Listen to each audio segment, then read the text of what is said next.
Hi, Freddie. Did you have a great spring break? Mine was interesting. I don't exactly like staying home all the time. I'm sure you don't either. Um, how have you been doing on your book, Harry Potter? I know it's been a little bit harder to read and follow through, especially with not being at school and stuff like that. But I just want you to remember that as we're going through these chapters, remember how Harry was treated at his home with his aunt and uncle, and how he's like treated like a servant, almost like Cinderella in many ways. Really never was loved or anything like that. And then so far, how have we seen how he's been treated at Hogwarts? He's treated almost more like a celebrity. Everybody's like, "Did you see him? Did you see that scar? That's Harry Potter." They all, a lot of them were treating him like he was almost like a king. He was treated really well.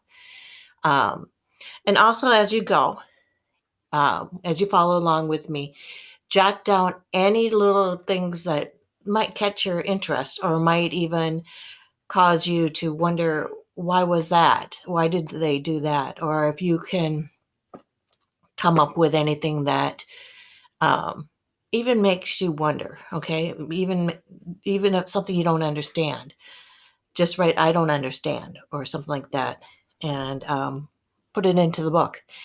And we'll keep going with the chapters. Chapter 11, Quidditch. As they entered November, the weather turned very cold. The mountains around the school became icy gray, and the lake looked chilled steel. Every morning the ground was covered with frost. Haggard would be seen from the upstairs window defrosting broomsticks on the cribbage field. Bundled up in a long moleskin overcoat, rabbit for gloves, and enormous beaver skin boots. The cribbage season has begun. On Sunday, Harry would be playing in his first match after weeks of training.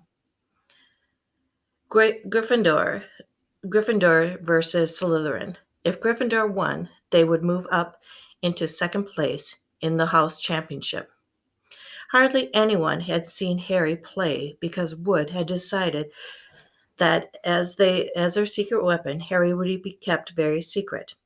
But the news that he was playing Seeker had leaked out somehow, and Harry didn't know which was worse: people telling him he'd be brilliant, or people telling him they'd be running around underneath him holding a mattress.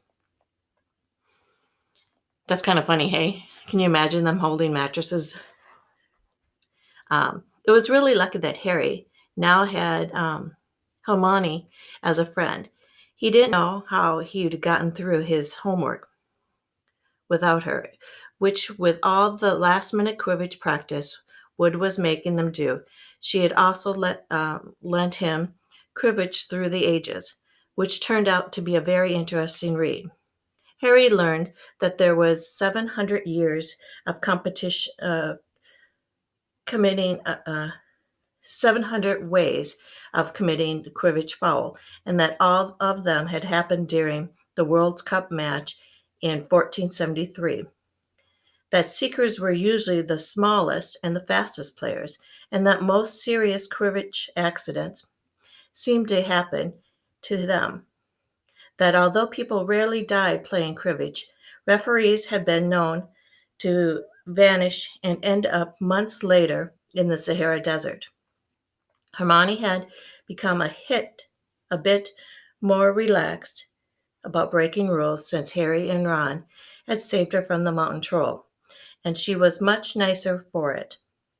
The day before Harry's first cribbage match, the three of them were out in the freezing country yard during break, and she had conjured them up a bright blue fire that would be carried around in a jam jar.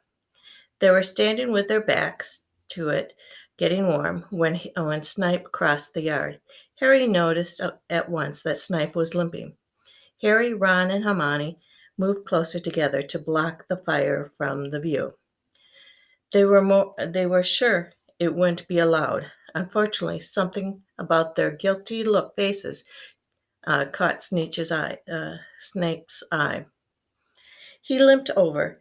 He hadn't seen the fire, but he seemed to be looking for a reason to tell them off anyway. "What's that you got there, Potter?" "It's Cribbage through the ages," Harry showed him. "Library books are not to be taken outside the school," said Snipe. "Give it to me. 5 points from Gryffindor." "He's just made that rule up," Harry muttered angrily as Snipe limped away. Wonder what's wrong with his leg." "Don't know, but I hope it's really hurting him," Ron said bitterly. The Gryffindor common room was very noisy that evening. Harry, Ron, and Hermione were together next to the window. Hermione was checking Harry and Ron's charms homework for them. She would never let them copy. How will you learn? But by asking her to read it through, they got the right answers anyway. Harry felt restless. He wanted Courage Through the Ages back to take his mind off his nerves about tomorrow. Why should he be afraid of Snipe? Getting up, he told Ron and Hermione he was going to ask Snipe for if he can have it back. "Better you than me," they said together. But Harry had an idea that Snipe wouldn't refuse it. There was only teachers listening, with all the other teachers listening. He made his way down to the staff room and knocked. There was no answer. He knocked again. Nothing. "Perhaps Snipe has left the book in there. It was worth a try." He pushed the door ajar and peered inside, and a horrible scene met his eyes. Snipe and Flitch were inside alone. Snipe was holding his robes above his knees. One of his legs were bloody and mangled. Flitch was holding Snipe's bandages.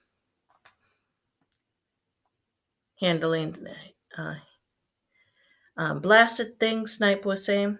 "How are you supposed to keep your eyes on all 3 heads at once?" Harry tried to shut the door quickly. "But Potter!" Snipe's voice was twisted with fury as he dropped his robes quickly to hide his leg. Harry gulped. "I just wondered if I could have my book back." "Get out! Out!" Harry left before Snipe could take any more points from Gryffindor. He sprinted back upstairs. "Did you get it?" Ron asked as Harry joined them. "What's the matter?" In a low whisper, Harry told them what he had seen. "You know what this means," he finished breathlessly. "He tried to get past the 3-headed dog at Halloween. That's where he was going when we saw him. He's after whatever it's guarding, and I'd bet my broomstick to that he let that troll in to make a diversion." Hermione's eyes were wide. "No, he wouldn't," she said. "I know he's not very nice, but he wouldn't try and steal something Dumbledore was keeping safe." "Honestly, Hermione, you think all teachers are saints or something," snapped Ron. "I'm with Harry. I wouldn't put anything past Snape. But what is he after? What's that dog guarding?" Harry went to bed with his head buzzing with the same questions. Neville was snoring loudly, but Harry couldn't sleep. He tried to empty his mind. He needed to sleep. He had to. He had his first cribbage match in a few hours. But that expression on Snape's face when Harry had seen his leg wasn't easy to forget. The next morning dawned very bright and cold. The great hall was full of delicious smells of fried sausages and cheerful chatter of everyone looking forward to the game, to the good cribbage match. You've got to eat some breakfast. I don't want anything. Just a bit of toast, um, whined Hermione. I'm not hungry. Harry felt terrible. In an hour's time, he'd be walking onto the field. Harry, you need your strength, said Seamus Finnegan. Um, Seekers are always the ones that get gobbled by the other team, clobbered by the other team. Thanks, Seamus, said Harry, watching Seamus pile ketchup on his sausage. By 11 o'clock, the whole school seemed to be out in the stands around the cribbage pitch. Many students had binoculars. The seats might be high up in the air, but but it was still difficult to see what was going on sometimes. Ron and Hermione joined Neville, Seamus, and Dean, the West Ham fans, up in the top row. As a surprise for Harry, they had printed a large banner on one of the sheets Scrabbers had ruined. It said Potter for President, and Dean, who was good at drawing, had done a large Gryffindor lion underneath. Then Hermione had performed a tricky little charm so that the painted flashed different colors. Meanwhile, in the locker room, Harry and the rest of the team were changing into their scarlet Quidditch robes. Slytherins would be playing in green. Wood cleared his throat for silence. Okay, men, he said. And woman, said Chaser Angelia Johnson. And woman, Wood agreed. This is it. The big one, said Fred Weasley. The one we've been waiting for, said George. You know Oliver's speech by heart, Fred told Harry. We were on the team last year. Shut up, you two, said Wood. This is the best team Gryffindor had in years. We are going to win. I know it. He glared at them all, as if to say, or else. Right, it's time. Good luck, all of you. Harry followed Fred and George out of the locker room, and hoping his knees weren't going to give way, walked onto the field to large cheers.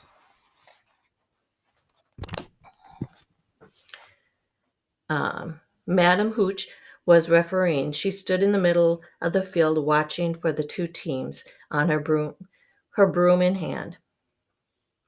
Now I want a nice fair game, all of you, she said.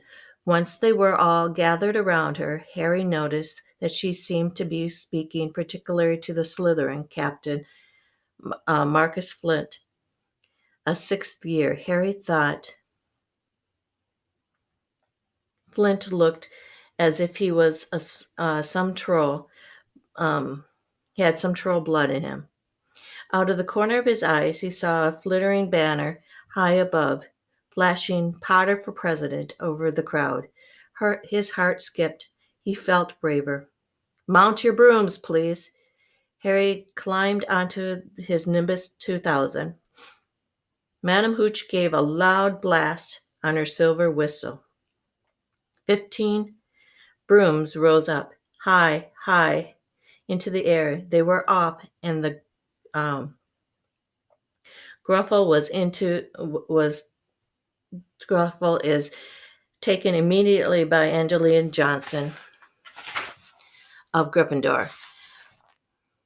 What an excellent chaser that girl is, and rather attractive too.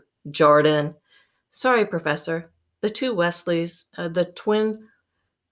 Wesley's twins' friend, Lee Jordan, was doing the commentary for the match, closely watched by Professor McGonagall.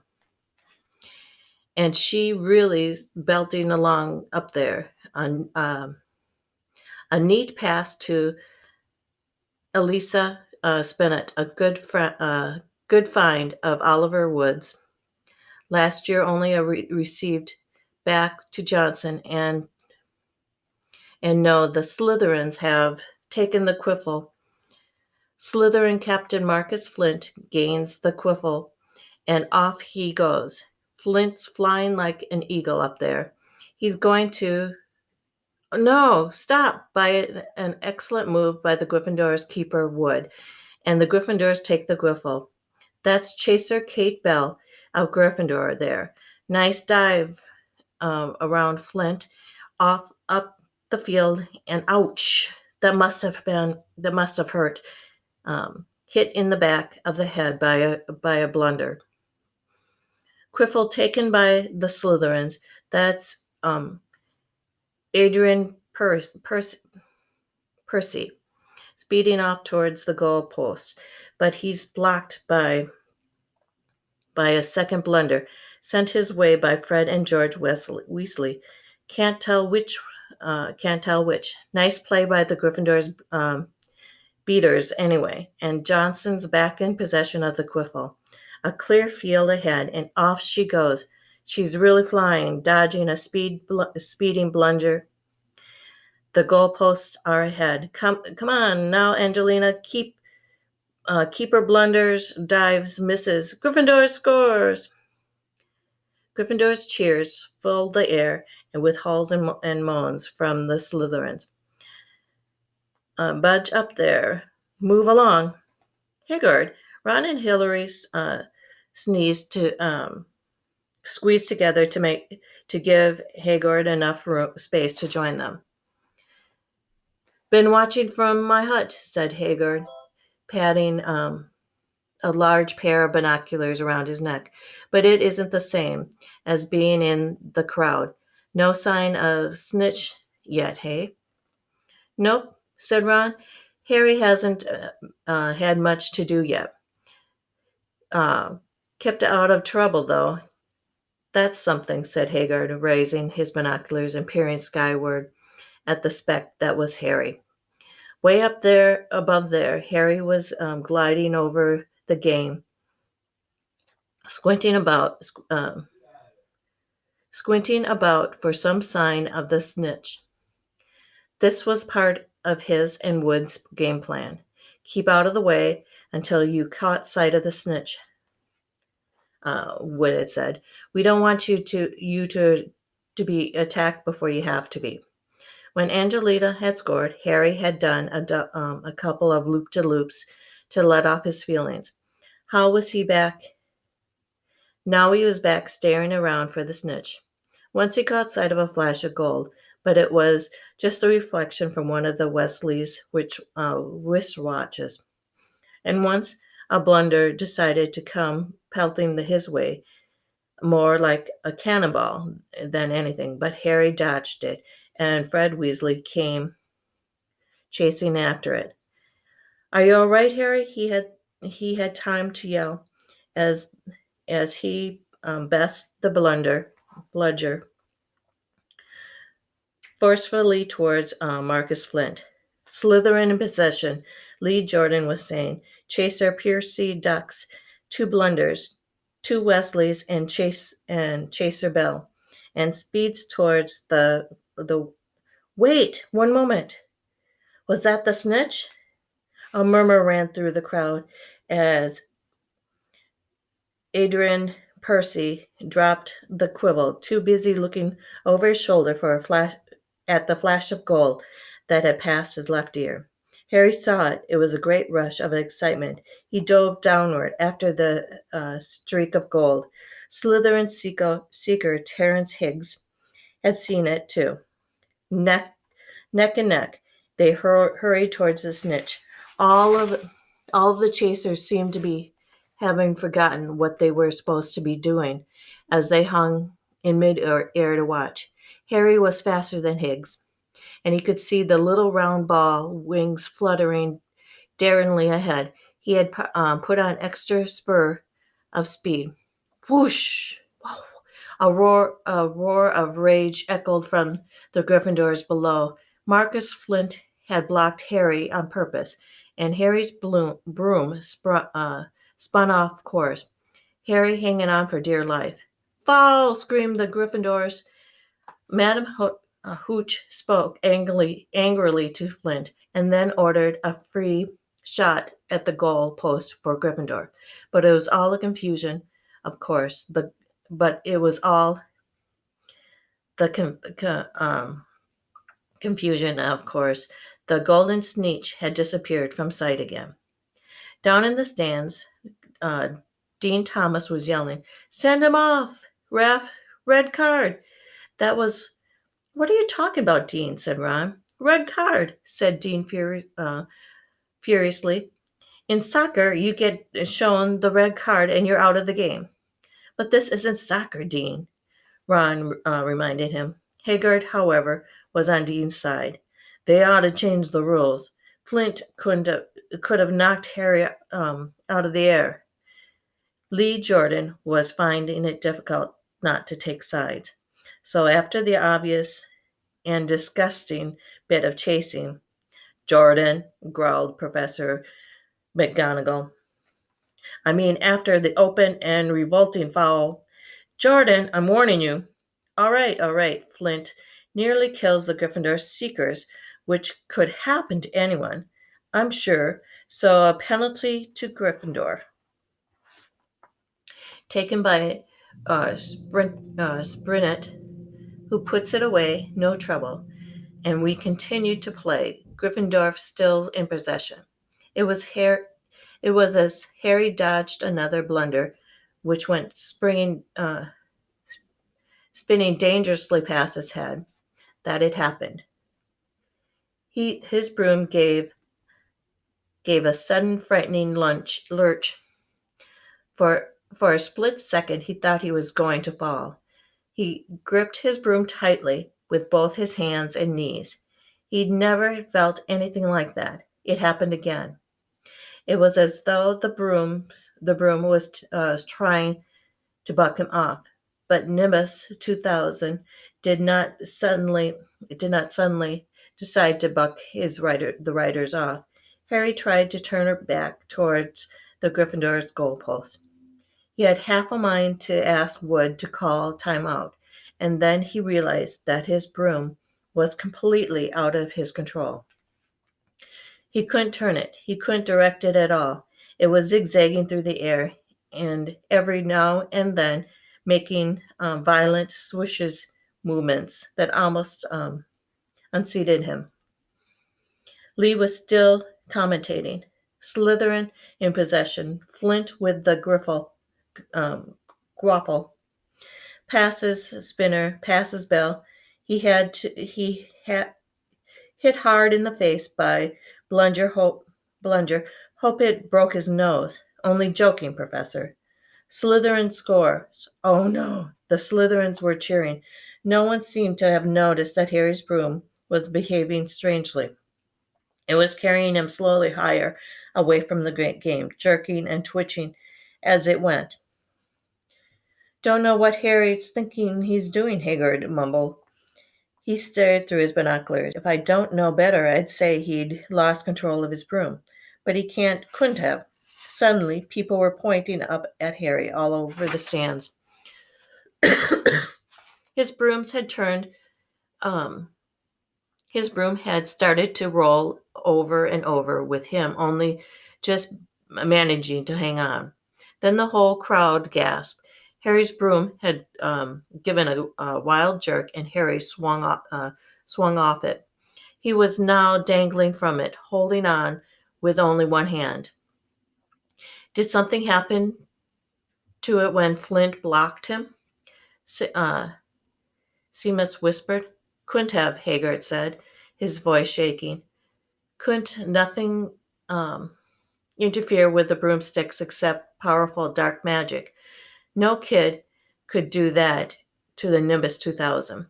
At those words, Hermione seized Haggard's binoculars, but instead of looking up at Harry, she started looking frantically at the crowd. "What are you doing?" moaned Ron, gray-faced. "I knew it," Hermione gasped. "Snape, look!" Ron grabbed the binoculars. Snape was in the middle of the stands opposite them. He had his eyes fixed on Harry and was mumbling nonstop under his breath.